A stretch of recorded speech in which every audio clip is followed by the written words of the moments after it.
कांग्रेस की पूर्व अध्यक्ष सोनिया गांधी ने आज कांग्रेस पार्लियामेंट्री पार्टी मीटिंग में कार्यकर्ताओं को संबोधित किया।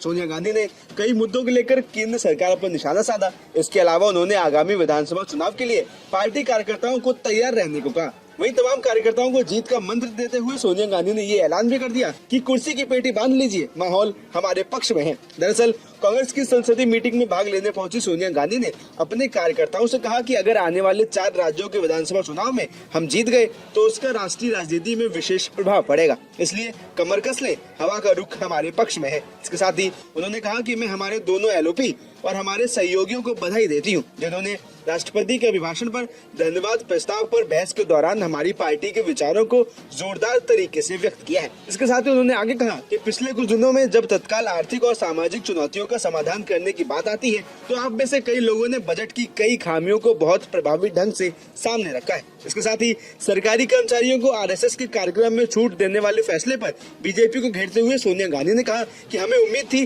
कि मोदी सरकार लोकसभा चुनावों के नतीजों से सबक लेगी। इसके बजाय वे समुदायों को विभाजित करने और भय और शत्रुता का माहौल फैलाने की अपनी नीति पर कायम है। सौभाग्य से सुप्रीम कोर्ट ने सही समय पर हस्तक्षेप किया, लेकिन ये केवल एक अस्थायी राहत हो सकती है। इसके साथ ही सोनिया गांधी ने आगे कहा कि देखिए कि कैसे एक नौकरशाही को आरएसएस की गतिविधियों में भाग लेने की अनुमति देने के लिए नियमों को अचानक बदल दिया गया है। ये खुद को एक सांस्कृतिक संगठन कहता है, लेकिन पूरी दुनिया जानती है कि आरएसएस बीजेपी का राजनीतिक और वैचारिक आधार है। इसके साथ ही बजट पर भी सोनिया गांधी ने अपनी बातें रखी। उन्होंने कहा कि प्रधानमंत्री, वित्त मंत्री और अन्य नेताओं ने बजट और इसकी तथाकथित उपलब्धियों के बारे में बात की है, लेकिन देश के करोड़ों परिवारों में व्यापक निराशा हुई है। बढ़ती बेरोजगारी और महंगाई से देश भर में तबाही मची हुई है। वहीं आखिर में मीटिंग से बाहर आने के बाद कांग्रेस नेता प्रमोद तिवारी ने बताया कि सोनिया जी ने तमाम मुद्दों पर बात करके सभी कार्यकर्ताओं को कांग्रेस की विचारधारा पर काम करने के लिए प्रेरित किया है। संदेश सीपीपी चेयरपर्सन की तरफ से आज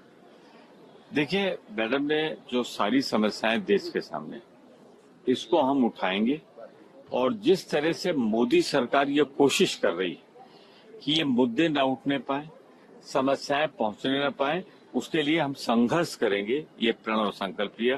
खासतौर से महंगाई, बेरोजगारी, जिस तरह किसानों की समस्या का समाधान नहीं हो रहा, इसके साथ जिस तरीके से बदले जा रहे हैं एजेंडा, प्रॉब्लम बनाने की कोशिश हो रही, उसके खिलाफ भी उन्होंने सबका आह्वान किया है कि हम सब पूरी शक्ति के साथ जो कांग्रेस की आइडियोलॉजी है उसके साथ लड़ेंगे।